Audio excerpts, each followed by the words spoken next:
சற்று முன் வெளியான வானிலை முன்னறிவிப்பின்படி வங்கக்கடல் பகுதிகளில் இன்று ஒரு புதிய காற்றழுத்த தாழ்வு பகுதி உருவாகியுள்ளது. இதன் காரணமாக தமிழகம், புதுவை மற்றும் காரைக்கால் பகுதிகளில் இன்று முதல் அடுத்த 7 நாட்களுக்கு பல்வேறு மாவட்டங்களில் கனமழை எச்சரிக்கை விடுக்கப்பட்டுள்ளது.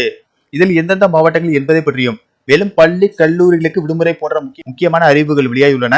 வீடியோவை ஸ்கிப் பண்ணாம பாருங்க. வீடியோக்குள்ள போறதுக்கு முன்னாடி இந்த வீடியோக்கு ஒரு லைக் பட்டனை பிரஸ் பண்ணிக்கோங்க. வாங்க வீடியோக்குள்ள போகலாம். சற்று முன் சென்னை வானிலை ஆய்வு மையம் வெளியிட்டுள்ள அறிவிப்பில், இன்று காலை 8:30 மணி அளவில் வடமேற்கு வங்கக்கடல் மற்றும் அதனை ஒட்டிய பகுதிகளில் ஒரு காற்றழுத்த தாழ்வு பகுதி உருவாகியுள்ளது. மேலும் மேற்கு திசை காற்றின் வேக மாறுபாடு காரணமாக இன்று தமிழகம், புதுவை மற்றும் காரைக்கால் பகுதிகளில் இடி மின்னலுடன் கூடிய லேசானது முதல் மிதமான மழை பெய்யக்கூடும்.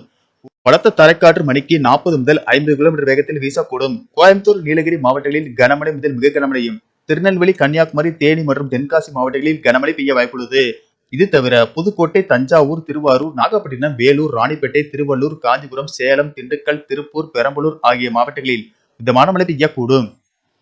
நாளை தமிழகம், புதுவை மற்றும் காரைக்கால் பகுதிகளில் லேசானது முதல் மிதமான மழை பெய்யக்கூடும் என்றும், கோயம்புத்தூர் மாவட்ட மலைப்பகுதிகள், நீலகிரி மாவட்டத்தில் கனமழை பெய்ய வாய்ப்புள்ளது.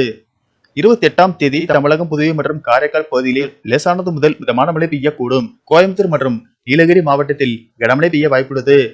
ஜூன் 29 முதல் ஜூலை 2ஆம் தேதி வரை தமிழகம், புதுவை மற்றும் காரைக்கால் பகுதிகளில் லேசானது முதல் மிதமான மழை பெய்யக்கூடும்.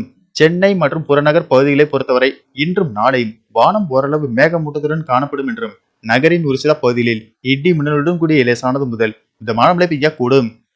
மேலும் கனமழை காரணமாக இன்று கோவை, நீலகிரி மாவட்டத்தில் உள்ள பள்ளி கல்லூரிகளுக்கு விடுமுறை விடப்பட்டது போல் நாளையும் கோயம்புத்தூர், நீலகிரி மாவட்டத்தில் ஓரிரு இடங்களில் கனமழை முதல் மிக கனமழை பெய்யக்கூடும் என்பதால் மழையின் தீவிரத்தை பொறுத்து அந்தந்த மாவட்ட ஆட்சியர்கள் பள்ளி கல்லூரிகளுக்கு விடுமுறை அறிவிப்பார்கள் என்று தகவல்கள் வெளியாகியுள்ளன.